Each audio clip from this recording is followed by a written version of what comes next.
Assalamualaikum warahmatullahi wabarakatuh.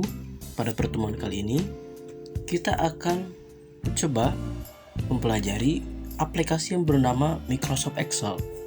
Nah, Microsoft Excel ini digunakan sebagai aplikasi pengolah angka yang biasanya digunakan untuk mengolah sebuah angka-angka dan tabel-tabel tertentu yang bisa kita ubah sesuka hati dengan aplikasi Microsoft Excel ini. Nah, cara membuka aplikasi Microsoft Excel bisa dengan cara membukanya melalui desktop. Nah, jika aplikasi Microsoft Excel-nya terletak pada desktop, nah kita tinggal klik 2 kali. Maka kita akan masuk ke dalam aplikasi Microsoft Excel. Lalu kita pilih blank workbook. Nah, langsung kita masuk ke aplikasi Excel-nya. Itu adalah cara membuka aplikasi Excel yang pertama. Cara yang kedua itu kita bisa melalui tabel search. Tinggal kita klikkan Excel. Nah, maka akan muncul aplikasi Excel-nya. Kalau kita klik, sama seperti tadi, akan terbuka ke aplikasi Microsoft Excel-nya. Kita pilih yang blank workbook. Nah, seperti itu. Bisa kita lihat, di sini adalah tampilan yang akan kita lihat pada Microsoft Excel. Nah, terdapat perbedaan pada tampilan pada Microsoft Excel dan Microsoft Word. Pada Microsoft Excel ini ada yang namanya kolom dan juga row atau baris. Nah, kolom dan tabel ini berfungsi sebagai dimana kita letak untuk mengisi teks-teks yang kita masukkan. Nah, kotak-kotak ini, nah yang seperti ini yang aktif ini adalah sel. Sel ini adalah tempat aktifnya suatu sel yang terdiri dari kolom dan baris yang ada. Misal saya memilih sel yang di sini, maka itu berarti terletak pada kolom C baris ketiga. Seperti itu. Nah, kolom dan baris yang ada pada Microsoft itu, yang pada Microsoft Excel itu cukup banyak.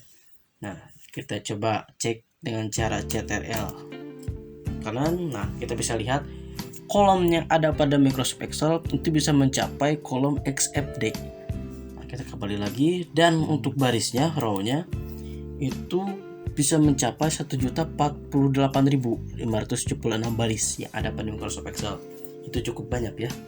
Kita kembali lagi. Nah, bagaimana sih cara kita mengelik atau memasukkan sebuah teks kepada sel-sel ini? Nah, caranya kita harus pilih bagian sel mana yang ingin kita isi teksnya. Misal saya ingin mengisinya di teks A1 saja. Saya ingin mengetikkan sebuah nama. Saya adalah Tisna Adiana. Seperti itu. Nah, ini adalah teks yang ada pada sel A1. Seperti itu. Kalau misalnya kita ingin memasukkan pada sel B, nah maka akan muncul teks yang lain.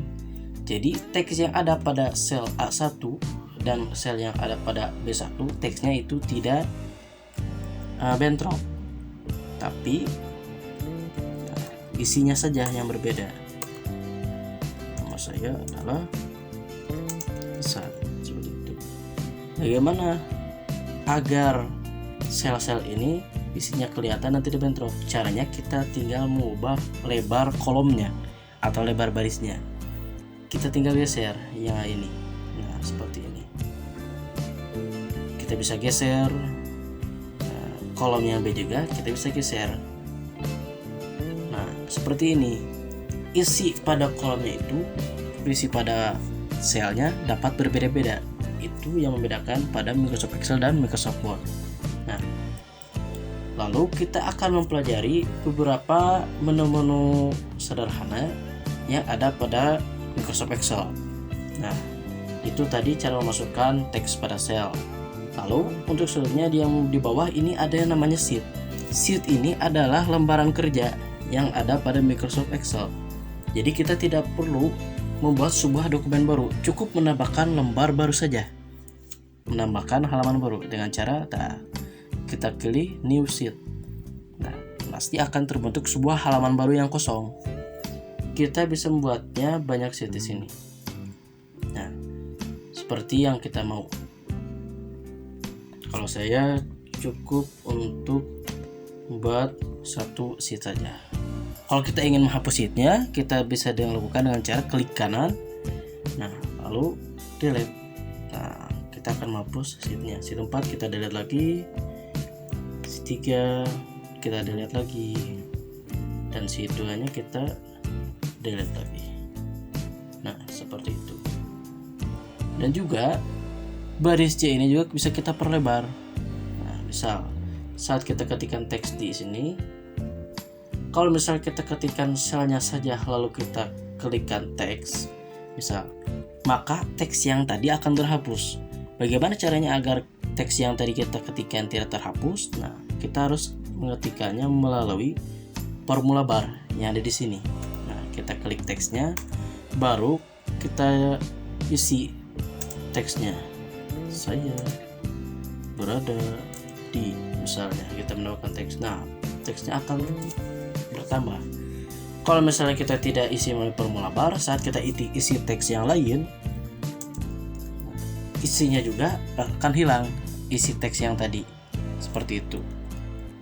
Lalu kita akan mempelajari menu-menu yang ada pada Microsoft Excel. Nah, sama seperti Microsoft Word, yang di sebelah atas ini ada menu save untuk menyimpan dokumen. Cara menyimpannya, kita bisa menggunakan save, pilih yang more option, lalu kita pilih di sebelah mana dokumennya akan kita simpan. Misal saya ingin simpannya di sini. Nah, format penyimpanan pada Microsoft Excel itu disebut dengan Excel Workbook, atau ekstensinya adalah .xlsx. Nah, XLSX, nah seperti itu. Itu adalah ekstensi pada Microsoft Excel. Default atau nama otomatis yang akan diberikan oleh Microsoft Excel itu biasanya disimpan dengan nama book 1 atau book 1. Nah, kalau misalnya pada Microsoft Word itu disebutnya dokumen 1, kalau misalnya Excel itu disebutnya book 1. Nah, agar dokumen kita itu bisa dibuka pada versi Microsoft Excel yang lain, ya, karena versi Microsoft Excel itu ada banyak ya. Ada versi Microsoft Excel 2007, ada versi Microsoft Excel 2010, 2013, 2019. Nah, biasanya saat kita ingin membuka suatu dokumen kita pada versi yang lebih atas itunya, itu biasanya terjadi error atau teksnya akan berubah-ubah. Agar teksnya tidak berubah-ubah, kita simpan saja dengan save as type-nya. Nah, jadi Excel 97 2003 agar bisa dibuka secara portable di versi yang manapun. Nah, save.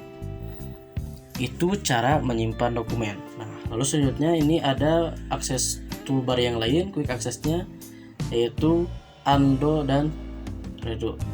Kalau undo ini mengembalikan action atau aksi yang kita lakukan sebelumnya. Misal tadi saya mengedit beberapa kalimat, nah saya undo lagi, nah berarti kita mengembalikan format yang tadi. Kalau redo berarti kita mengulang, nah yang tadi, yang isi baru, tadi saya mengisi baru. Kalau misalnya kita ingin ulang lagi teksnya sebelum dihapus, nah atau dengan cara Ctrl Z dan Ctrl Y seperti itu. Itu undo dan redo. Di atas ini adalah judul dari Microsoft Excel-nya, nama dari dokumen kita. Secara default Microsoft Excel-nya seperti yang tadi saya jelaskan itu bernama book 1.xls. Itu adalah nama dari dokumennya. Lalu dari sebelah kanan ini ada yang namanya display, ribbon display option, minimize, maximize, dan juga tombol close. Nah, untuk selanjutnya kita akan mempelajari menu-menu yang ada pada clipboard. Nah, ada yang di grup clipboard, grup font, grup alignment, number, style, cells, dan juga editing. Kita akan mempelajarinya satu persatu. Nah, untuk menu clipboard ini ada copy paste, cut, copy, dan format painter. Nah, untuk mengcopy sebuah teks pada Microsoft Excel, kita mengkopinya berdasarkan selnya. Nah, berdasarkan selnya. Saat kita membeli sel 1, sel yang ada terdapat pada A1, kita pilih cut misalnya. lalu kita pastekan di sini.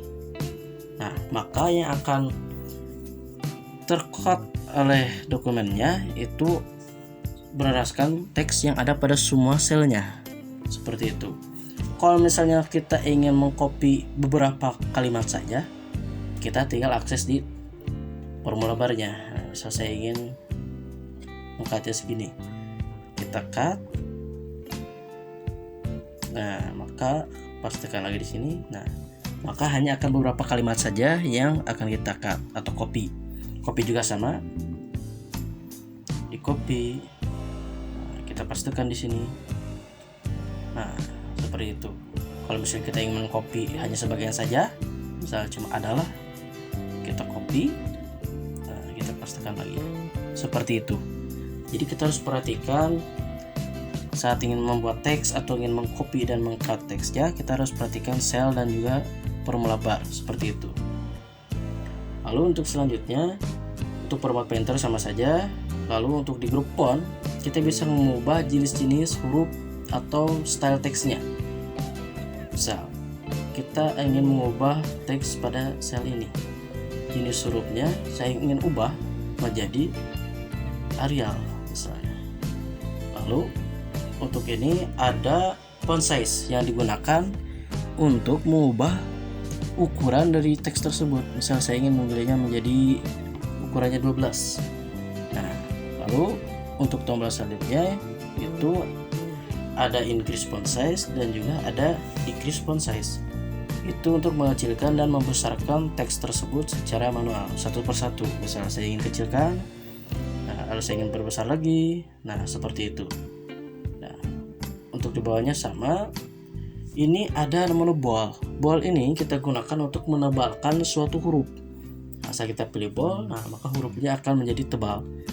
Kita klik lagi, akan menjadi seperti semula. Kita klik menu italic. Menu italic ini untuk memiringkan suatu kalimat atau huruf. Nah, kalau kita ingin menjadikannya menjadi normal kembali, kita klik lagi. Kalau U ini adalah underline. Digunakan untuk memberikan sebuah garis bawah. Saat kita klik underline, nah maka akan ada garis bawah di bawah teksnya seperti itu. Kalau kita ingin nonaktifkan lagi, kita nonaktifkan. Lalu ini ada menu namanya border. Border ini digunakan untuk membuat sebuah border atau garis pembatas. Misal, kalimat yang saya blok dari sel saya yang saya blok ini, saya ingin menjadikan sebuah ada border atau sebuah garis batas. Nah, di sini kita bisa memilih bordernya. Misal saya ingin memilih all borders. Jadi setiap sel yang saya blok itu mempunyai sebuah border. Nah, saat saya klik, nah akan mempunyai garis bordernya seperti ini. Lalu untuk selanjutnya ada yang namanya fill color. Kalau fill color kita gunakan untuk mewarnai background dari sel yang kita blok. Nah, saya ingin ubah backgroundnya menjadi abu. Nah, maka akan seperti ini. Lalu kalau misalnya font color itu digunakan untuk mengubah warna dari kalimat atau teks yang berada pada sel tertentu. Misal kalimat yang ada pada sel B2 ini saya ingin ubah menjadi warnanya biru misalnya, menjadi biru. Nah, maka warnanya akan berubah menjadi warna biru seperti itu.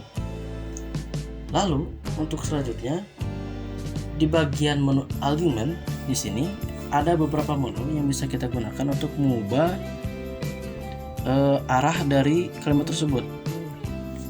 Nah, misal di bagian sini saya ingin mengubahnya menjadi kanan, di sebelah kanan, middle align. Bisa di tengah, bisa di sebelah kanan, bisa di sebelah kiri. Nah, atau ada menu yang namanya decrease indent untuk menggeser kalimat tersebut berdasarkan marginnya. Nah, kita bisa geser posisinya sedikit demi sedikit. Kalau ingin kita geser ke kiri, kita geser lagi melalui decrease indent. Nah, seperti itu. Lalu itu ada pada menu yang pada alignment. Lalu selanjutnya ini ada menu orientation. Orientation ini mengubah diagonal atau hurufnya sebagai arah-arah tertentu, menjadi mempunyai arah tertentu. Misal kita ingin hurufnya menjadi arahnya seperti ke atas. Nah, maka akan seperti ini hurufnya. Lalu kalau misalnya kita ingin ubah lagi angle-nya menjadi ke bawah, nah maka akan menjadi ke bawah. Kalau misalnya kita ingin ubah menjadi vertikal, nah maka si kalimatnya akan menjadi vertikal. Nah, seperti itu. Kita kembalikan lagi menjadi semula. Nah, itu adalah contoh yang ada pada menu ini. Lalu untuk selanjutnya ada yang namanya menu Merge and Center. Merge and Center ini digunakan untuk menyatukan dua buah sel yang berbeda. Nah, tiap sel ini mempunyai sel yang berbeda. Ketika kita ingin memasukkan atau menggabungkan dua sel yang sama, kita harus blok terlebih dahulu selnya. Klik kanan, kita blok, lalu kita merge and center. Nah, maka sel A dan B-nya yang pada sel kolom AB pada baris 5 itu menjadi satu sel. Nah, di sini kita bisa memasukkan teksnya tanpa takut menyatu karena selnya sudah bersatu. Dokumen komputer. Nah, seperti itu. Itu adalah guna dari menu Merge and Center. Nah, untuk saat ini cukup sekian. Kita akan melanjutkan materi terkait menu-menu yang ada selanjutnya seperti menu number, style, sales, editing. Kita akan pelajari di pertemuan selanjutnya. Sekian dari saya. Wabillahi taufiq wal hidayah. Wassalamualaikum warahmatullahi wabarakatuh.